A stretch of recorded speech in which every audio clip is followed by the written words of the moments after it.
SuperTalk Mississippi media production.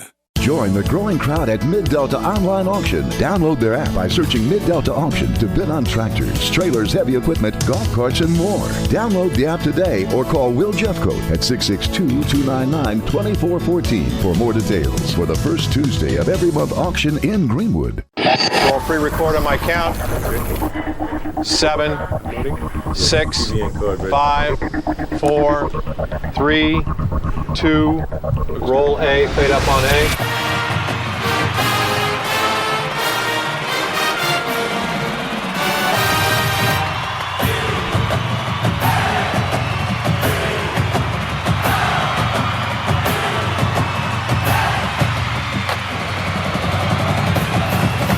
Southern Miss to the top. You're tuned in to the Eagle Hour. All right, welcome to another week of the SuperTalk Eagle Hour. We're glad you're with us. Thanks for tuning in today. We're broadcasting, as always, from the Southern Bancorp studio here in Hattiesburg. Bob, Dima, and Kelly, the full crew is here, and we'll be all throughout the week. Football season is back. Fall camp opens tomorrow. We're going to be talking to Scott Watkins, Biloxi Sun Herald, about that in just a moment as Sunbelt football gets ready to crank up. Quick reminder, we're going to have a 2-hour show tomorrow. We'll be down at Sully's Restaurant in South Hattiesburg, and we got a great show. We'll give you the lineup a little later in the hour, but it is jam-packed with football celebrities tomorrow, 1 to 3 o'clock on the SuperTalk Eagle Hour, so we hope that you'll be able to join us. Opening segment today sponsored by Movie Star Restaurant. There's a big crowd over there eating lunch right now for good reason. They've been serving the best buffet in the Pine Belt for 25-plus years. Movie Star Restaurant right here in Oak Grove. Hope you'll get a chance to check them out.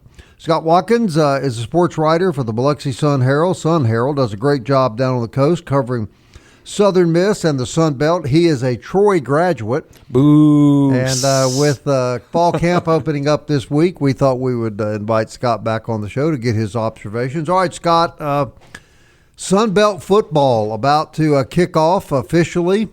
Let me throw this one at you to start out today. What do you think may be the biggest surprise team people see in the league this year?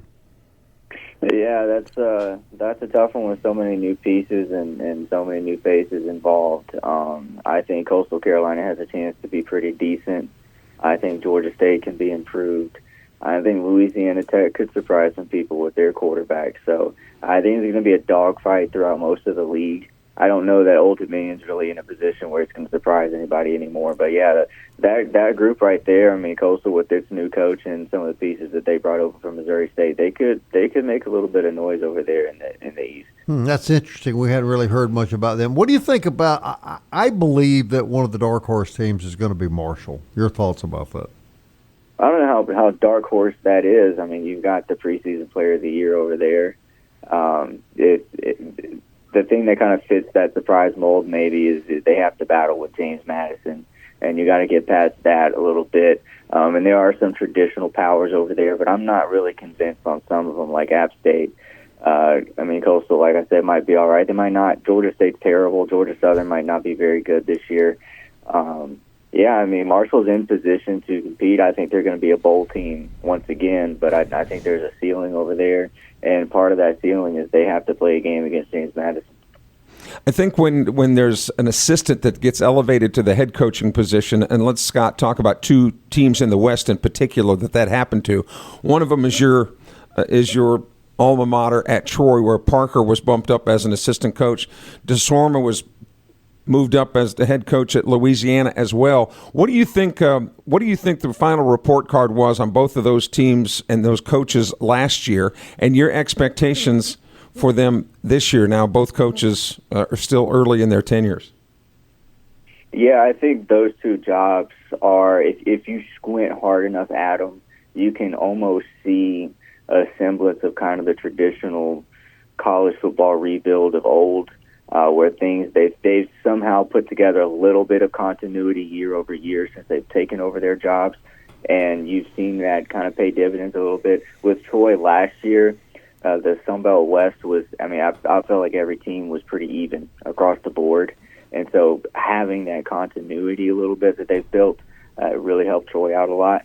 And then this year they've got their quarterback back, and they somehow managed to get their edge rusher back. I mean, the Sunbelt you produce an edge rusher with double-digit tackles for loss, that's typically goodbye. Thank you for your service. But they were able to bring him back. So they're in a pretty good position this year. I think that's why most people, I think the media and the coaches they voted them to win the West. Louisiana, they're very steady. They're kind of like how they were under Billy Napier. They're not super flashy. They're very steady. They're very strong. They're physical. And that's the thing that Desert Mo's going to have over there. But what we haven't seen out of them under him is, can they take the next step to take the West and win the West? So when Parker got elevated to head coach at Troy, this now being his second year, what was your initial reaction when he got the job? And has he done enough to sell himself to you, Scott? Well, Parker was he wasn't elevated directly out of Summerall staff, if I recall correctly. I think he was at Notre Dame. So at the time, it felt kind of out of left field. Troy fans had been through that before, where an offensive coordinator from a power school was brought over, and it went terribly. It went pretty terribly. And so there were some reservations, especially with how that first season went. But it's gradually gotten better. There's a lot of pieces in place. I've been impressed with the retention ability that they've had, with their ability to kind of stack players and stack experience, which is extremely difficult to do in the Sun Belt right now. So they won the West last year, but that was kind of I don't know how much stock you could put into that, when I feel like Southern Miss could have won it, Arkansas State could have won it, Louisiana could have won it, and 1 to 2 plays, 3 plays separated everybody in that race. So if they could do it again this year, I mean, that would be the ultimate proof of what they're doing. Southern Miss camp opens tomorrow. Curious, Scott, your thoughts on, if there's something that you saw in the upcoming fall camp that would maybe pique your interest more in Southern Miss football this fall. The thing that I look at when I look at the Southern Miss roster, the skill position guys, that's a group that I think fans can kind of rally behind and get excited about. And I think that whoever comes out of the quarterback race is going to be talented enough to distribute the ball. It's everything else that you're kind of weary about, you're wondering about, it's on the back of your mind. The offensive line, if that doesn't come together, everything else just kind of falls apart. The defense, you don't know a single name over there. I mean, how is that group going to gel? Are you going to have a front seven that can, fill gaps and generate some pressure? But if anything, the skill guys, I think, just like last year, we saw some flashes before the season of some of those receivers and what they could do. I think there's a lot of talent there this year, and there might not be much, if any, drop-off from that group. If you look at the Conference USA, where Louisiana Tech came over from, Scott, and then compared them to the Sun Belt, people go, I just don't know how to place Louisiana Tech because I'm not sure how those two conferences stack up. How do you see the talent level differ, or perhaps are similar, Conference USA and Sun Belt? The talent difference is not going to be, the gap isn't quite as wide as I think Sun Belt fans want to think it is. I think that there's a lot of teams that over the last couple of years have kind of built things up and put things together from Conference USA, and so that's kind of resulted in some of the more traditional, or lately the Sun Belt's been able to continue that, not dominance, but they've won more games than they've lost against that conference. But I wouldn't be surprised if the tide starts to shift a little bit. I mean, some of these programs are really putting a lot into football. Delaware, for one, I mean, I wouldn't say it's a huge gap. I've been talked to about the NIL situation in the Sun Belt. I've been told that it's bleak. And if it's bleak in the Sun Belt, it's bleak in Conference USA, and that talent's going to get spread out evenly. So I don't think that there's really a huge gap. What do you mean by that when you say it's bleak? I don't fully understand what you're saying. Well, I'm going off of what I'm told by I think it was an agent in the field. And that's what they told me. I asked them about it, and they just said it's a bleak situation. It's really tough. You could tell that there are some teams that for a moment they kind of peak up, and they've got the money, they rally behind a coach. But for the most part, most of the teams just don't really have much of anything to spend on talent acquisition or retention. All right, can you stick around a minute? If you'll come back, we want to do some buying and selling with you. We want to throw some teams out there and see if you're going to buy or sell those teams in the fall. We've got Scott Watkins from the Sun Herald down on the Mississippi Gulf Coast with us today. I guess that would be the only daily newspaper still operating in Mississippi. Am I right about that? Is the one in Jackson? So, I mean, the Clarion Ledger still a daily? That's a good question. Is the Sun Herald, do you know that, Scott? Is the Sun Herald? Well, I don't know how many are left, but we are not daily anymore. We went to Sunday and Wednesday. Well, there you go. Okay, well, that answered that question. All right, as we head to the break, I want to remind our good friends at MCS Home Center how much we appreciate them. Home repair, home remodeling, home construction. Everything you need for your next project, whether it be your home, lawn, or your garden, it's all available at MCS Home Center in Bellevue. MCS is Hattiesburg's new improvement home center with local folks eager to help you. 7329 Highway 98 West. I can tell you want to say something, Kelly. Well, I just remember Governor Fordyce, what he used to call the Clarion Ledger? No. Because they were Clarion liar. That was Isn't it. That what he said? Yeah, that's right. Yeah. Well, he was a handful. Yeah, he sure was. He beat up Bert Case one time at Channel 3, if I'm not mistaken. I'm surprised he didn't introduce you to Miss Angela. You know? Yeah. She holds her own. Hey, Forest Health reminds you that keeping up with your favorite team is fun, but you are always the most important player. Get a physical. Be sure your health is as good as it can be. If you have any problems, well, Forest Health is here to help you with expert medical care closer to home. ForestHealth.org. We'll be right back.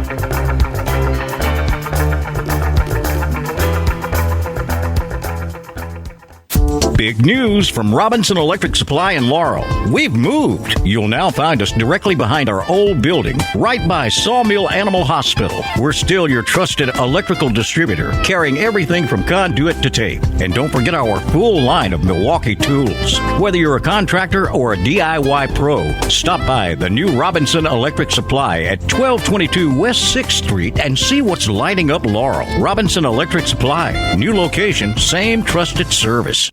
You're tuned in to the Eagle Hour. The Eagle Hour. Southern Miss to the top. Hey, welcome back, everybody. Scott Watkins with us from the Biloxi Sun Herald. We'll be right back with Scott in just a moment. But quickly, want to remind you about Eagle Tire West. Matt Warner and his staff invite you to see them at Eagle Tire West for premium Goodyear and all major brand products. Full auto and truck service, including AC work. Probably need some of that right now. Next to Smith Motor Company, Highway 98 West in Hattiesburg. Eagle Tire West and Eagle Tire have been family operated since 1985. Goodyear tires, full service, big Southern Miss supporters. And, of course, we're grateful to have them on our show. SuperTalk Eagle Hour podcast is available on Apple, Audible, Spotify, Stitcher, TuneIn, YouTube, or Alexa or Siri will play it for you. And if you don't catch the show live, that's a way you can keep up with Southern Miss and the Sun Belt Conference on the SuperTalk Eagle Hour podcast. Okay, Scott Watkins. I'm going to do some buying and selling here. Let's start in the West, what you're most familiar with, Scott. Are you buying or selling your Troy Trojans this year? I'm going to buy as far as, good enough to win the West. There's plenty of continuity there. There's plenty of talent injection. And the coaching is all back. I mean, that's three things that's hard to do in the G6 right now, and they're coming off a 7-8 win season. So I'm going to buy them being able to compete for that title again. All right, Scott, Dima and I last week on the program, and I think I'm speaking for you here, Dima, that we're both buying Louisiana Monroe because they've got some of their key players that went down last year that were injured stayed with the Warhawks. They'll be back this year and healthy. Are you buying or selling the Warhawks? I'm going to buy ULM. This is why I played college football 27 and ULM beat the crap out of me. So who are you playing as, Scott? I took their quarterback and wide receiver in the portal the next year, and they're pretty good. So I'm going to buy UL Monroe. I won't tell you who I was playing as. Oh, okay. Okay, well then, if you're buying ULM, which me and Dima also are, what are you thinking about South Al? Buying or selling the Jags? I'm selling the Jags. Yeah. I will never buy the Jags. I don't care if they're the best team in the world. I'm selling that stock. I wouldn't buy it in the first place. Detect a little anger there. I was going to say. Where do you think, Scott, that Southern Miss is going to shake out in the West? It's going to be tight. It's going to come down to probably the same amount of plays came down to last year. But I would say towards the bottom. There's 18 returning starts total on this team, which is by far the fewest in the conference, and they've bolstered that with only 7 transfer starts back in, which is among the fewest. And they are dead last in redshirt freshmen. There's just no experience on the team. There's no continuity. You don't know much about how the staff is going to gel. Some of them are in positions they never even coached before. So this is going to be an interesting year. I don't know that they'll be the worst team in the West, but I'm not buying them really being a serious contender this season. Even with a coupon or anything like that? No. No green stamps, Kelly. Come with the purchase. Well, in the Eastern Division, and correct me if I'm wrong, but it sounds like you're buying Georgia State. No. Georgia State? Yes. Oh, I thought nobody buys Georgia State. I thought he said that he thought Georgia State was going to be improved. No. I think they'll be improved. I don't think they'll be contenders. I really like Cam Brown, the quarterback. He played sparingly. I think he started about half their games and put up really impressive and very efficient numbers, and did that on a really bad team. So I feel like if they can get some depth around him, I'm really curious to see what he can do in that offense. And they might be fun, at least. They might not be very good, but they might be fun to watch. We were talking to some App State folks down at Sunbelt Media Day, and they seem to think that their roster has improved this season, and they feel like they're on the upswing. What say you? Yeah, and that's App State, and that's the mindset, and that's kind of what they want to believe, and so you just got to let them believe it.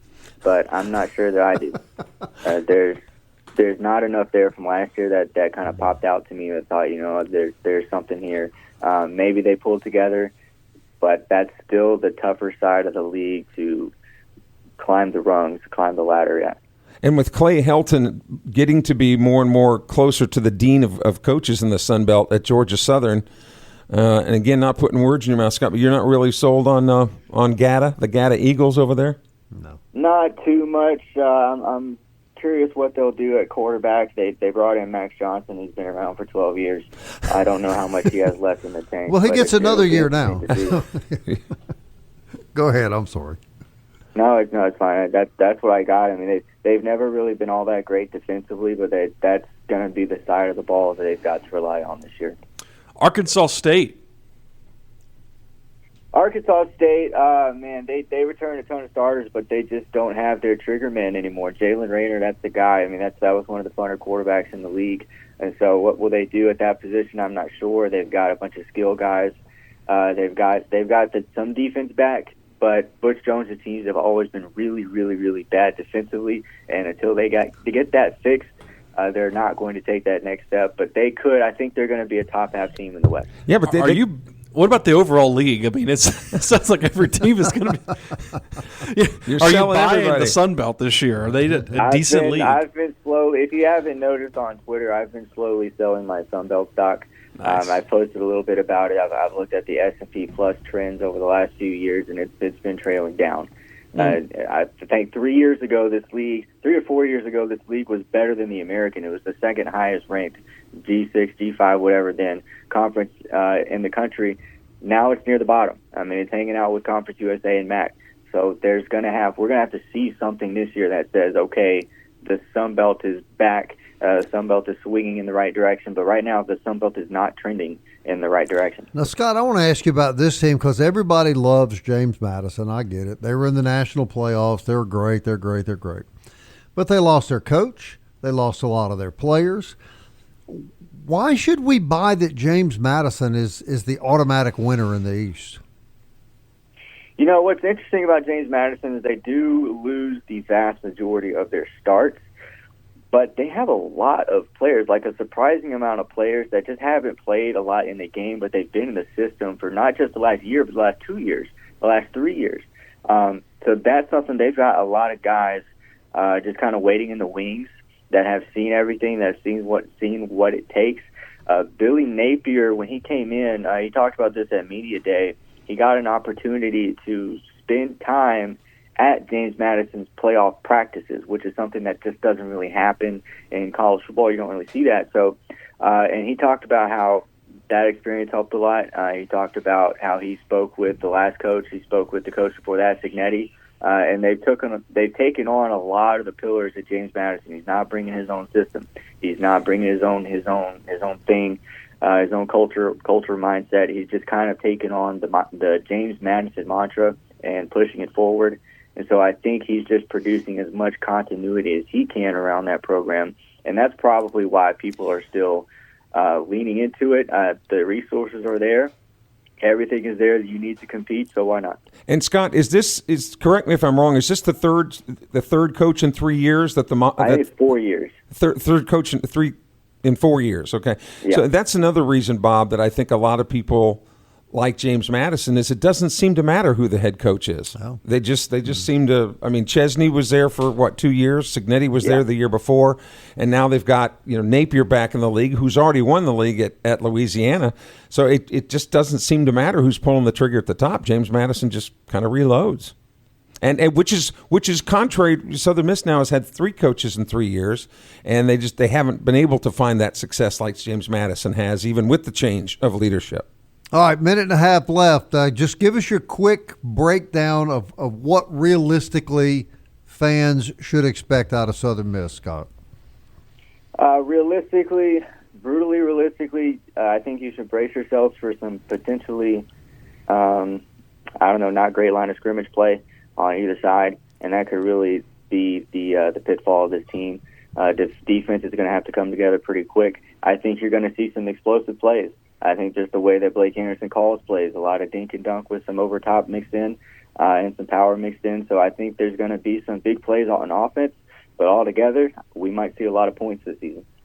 All right, my man, we always appreciate your input. We'll be talking to you a lot as football unravels here. And we love buying and selling, but Scott did put me on to WorldCom about 30 years ago, Bob. And how'd that work out? That didn't work out. Well, I invested all my money in Betamax. Those guys are all in prison too now. Scott, thank you, my man. We appreciate you.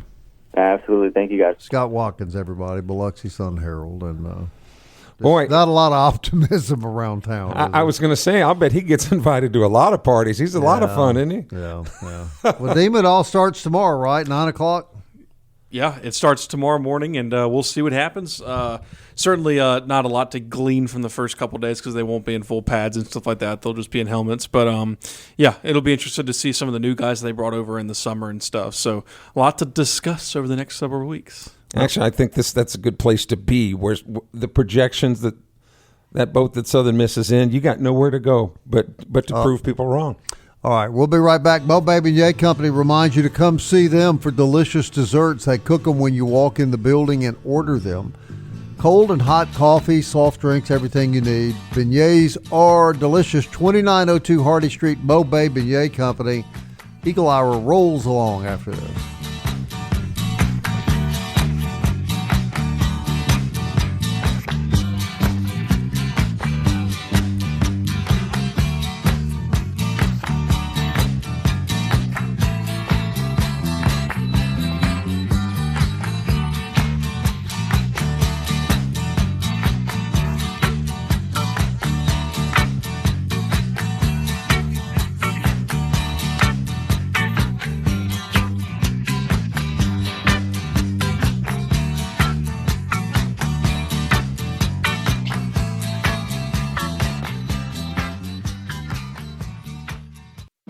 Southern Miss to the top. To the top. You're tuned in to the Eagle Hour. All right, welcome back. I want to thank Scott Watkins from down on the Gulf Coast for joining us. He's not buying the Sun Belt. Is that what I heard? Boy, lock, stock, and barrel. I think if he bought it for $2 million, if somebody gave him $750,000, where'd you hear those figures? I don't know. I just kind of pulled those out of the air. Well, we appreciate Scott's input and always enjoy having him on the show. This segment is sponsored by D-Bat down on Hardy Street. Kelly keeps telling us that he's getting Luke Reynolds on the show. We don't believe it. Maybe one day. Kelly, how's that going? I don't have any incriminating photographs or anything. Yeah, I'd be careful what I said to Luke Reynolds. He's such an all-American guy. You're just not going to find any of that. No, I don't think you are either. I got a great show coming up tomorrow, a 2-hour deal. We're going to have Marchant Kennedy with us. We're going to have TJ Slaughter on the show. We're going to have a great time. We're going to have Kirk McCarty down there as well. And there's another really former great, Jeff Posey. Jeff Posey is, I believe that's right. Was it Jeff Posey? That's right. Yeah. Shelton Gandy, Sweet Shelton G. Gandy. Yeah, so we're looking forward to that. We're going to have a really good time down there tomorrow. We'll be at Sully's down in South Hattiesburg. So if you're out in that area and want a really great lunch, that would be a place to come. We'll be there from 1 to 2, and then Sports Talk Mississippi. No, 1 to 3. 1 to 3, Yeah. and then Sports Talk Mississippi will be there from 3 to 6. Now, what are they going to talk about in Hattiesburg? I have no idea. Yeah. I think if you're a fan of other than Southern Miss, those I do think they have some pre-recorded interviews from the coaches. All the coaches are out of town this week. They're at a function out west, really a good function. Jay Ladner was telling me about it, and I apologize, I forget the name of the organization. But they're meeting with disabled veterans and going to spend some time with veterans and guys that have, suffered severe injuries. So that's a wonderful thing. And we say that football season, I guess, officially kicks off tomorrow with practices and so on. Of course, we said that at Media Day too. But tomorrow, I mean, if you don't think it's seriously football season, it does start tomorrow, Dima. But they're not going to go like every single day, right? Yeah. How will the Eagles kind of set up their practices, and when will they go into pads? What do we know about all that at this point? Yeah. So the actual practice schedule we can't release publicly, but certainly we can kind of give you an overview of every single of all the, I guess, stations or sections of it. And the first few days are generally just in shells, those helmets, and there's only a certain amount of days that they can actually be in full pads and tackling, and so that generally starts day 5, 6, somewhere right in there, and then that'll lead up to the first scrimmage, which will be on a Saturday. And then after that first scrimmage, they'll have a couple of days in shells to recover from that scrimmage, then go back in pads, which then you get into that final scrimmage of fall camp, which is the fall showcase that we've talked about on the 22nd, and that's the final scrimmage of camp. And then you get into that kind of week where school starts. Generally, that's actually the first week of game week, but this year, the first game's on the 5th and not on the 29th, I believe, because, that week is when high school football starts.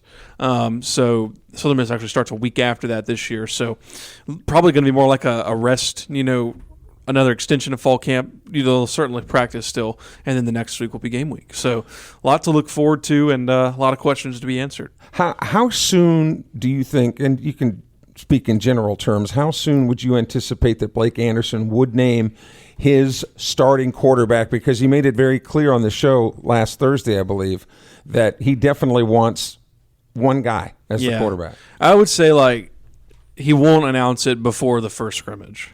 I can say that. I would be very shocked if we get it anywhere before next Saturday. So it might be something where they're coming out of the first scrimmage and he just says it, right after the scrimmage. It might be something where after that first scrimmage they look at the film and say, listen, this is our guy, or it could be the next after fall camp entirely. And then he's still, like I said, it's kind of a good situation where you get kind of an extra week, after fall camp ends for him to name that starting quarterback maybe that week, and then you'd have 2 weeks to get him prepared. But wouldn't logic dictate, though, you guys, and not before you're absolutely sure, but wouldn't logic dictate the sooner the better?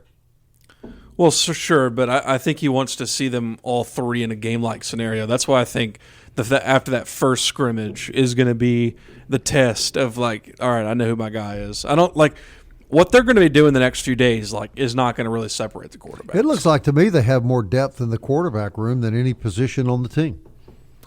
They have depth there, certainly. As far as starts go and things of that nature. That's what I mean, yeah. Hey, real quick, I shouldn't bring things up that I don't know the exact answer to. Shelton Gandy on the show tomorrow at 1 o'clock. Marchant Kenny at 1:20. Jeff Posey at 1:40. Kirk McCarty at 2 o'clock. T.J. Slaughter. Well, he was a good one, wasn't he? He was a beast.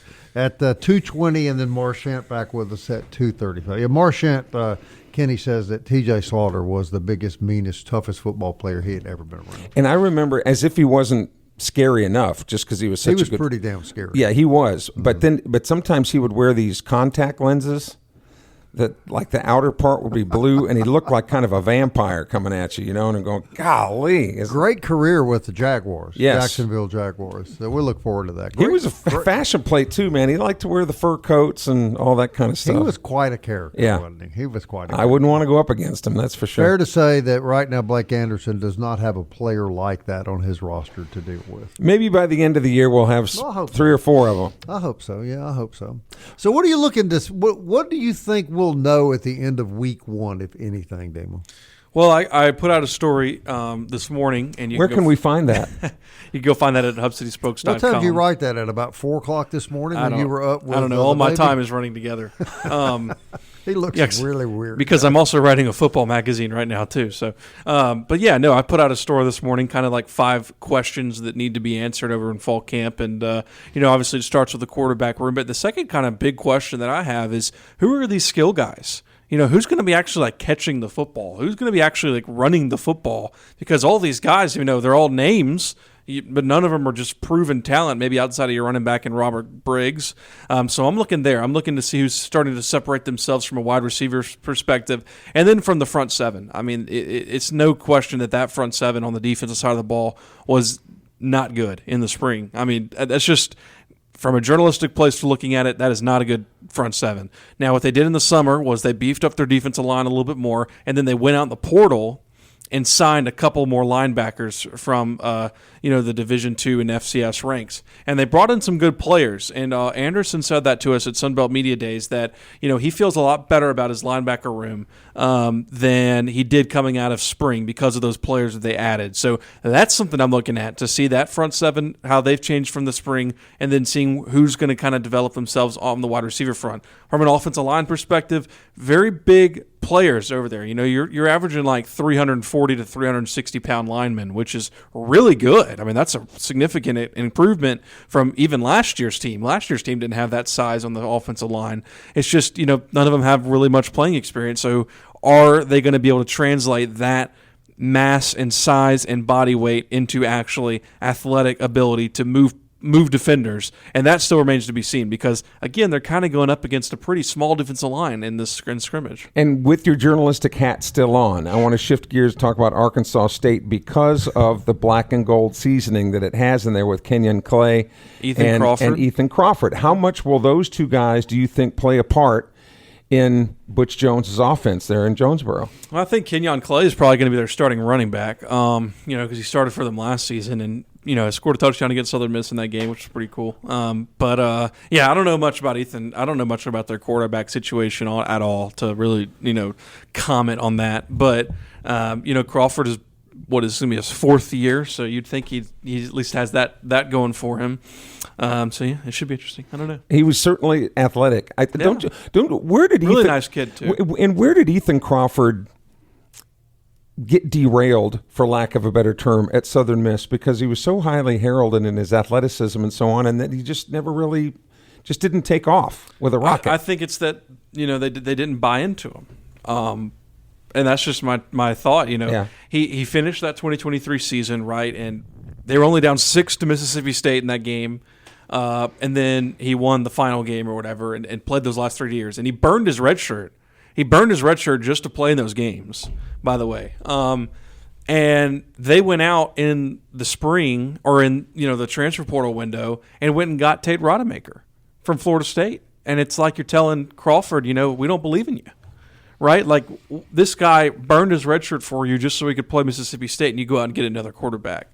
And then they bring in Chip Long, and obviously that was a disaster, bringing him in, as an offensive coordinator. So that to me was the difference. Why not go and use some of that transfer money to get Ethan Crawford maybe an offensive lineman and maybe a couple skill guys on the outside? Even with so much uncertainty, and you heard what they said, fewest number of returning players, et cetera, et cetera.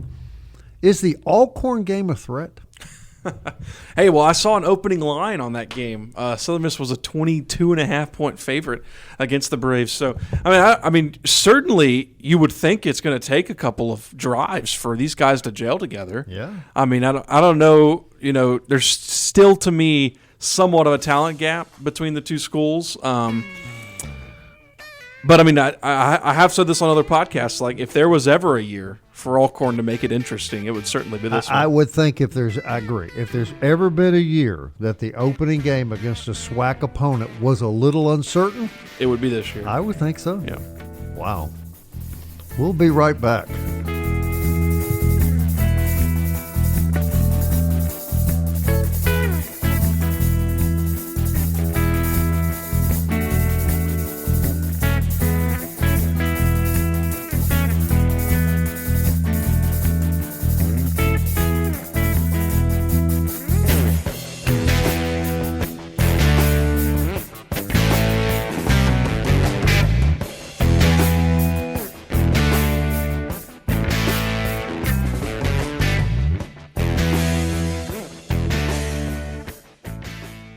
Big news from Robinson Electric Supply in Laurel. We've moved. You'll now find us directly behind our old building, right by Sawmill Animal Hospital. We're still your trusted electrical distributor, carrying everything from conduit to tape. And don't forget our full line of Milwaukee tools. Whether you're a contractor or a DIY pro, stop by the new Robinson Electric Supply at 1222 West 6th Street and see what's lighting up Laurel. Robinson Electric Supply. New location, same trusted service. The Eagle Hour. Southern Miss to the top. Hey, welcome back, everybody. We're glad you're with us today. Marty Vick down at Jewel Masters wants to buy your gold and silver. You got some old coins laying around your house, maybe some old jewelry like when Kelly was back in his, his gemstone phase with his pink salmon outfits. Disco, baby. You sold Disco. all that to Jody, didn't you?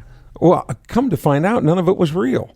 Oh, he broke that news to you, didn't he? Yeah, and he said my wrists weren't supposed to turn green if it was good stuff, you know. Well, if you have real gold and silver, take it to Jewel Masters, and Marty will give you the very best price. And when you're down there, if you run into Cindy, ask her how much she likes that blue floor at Marty's man cave.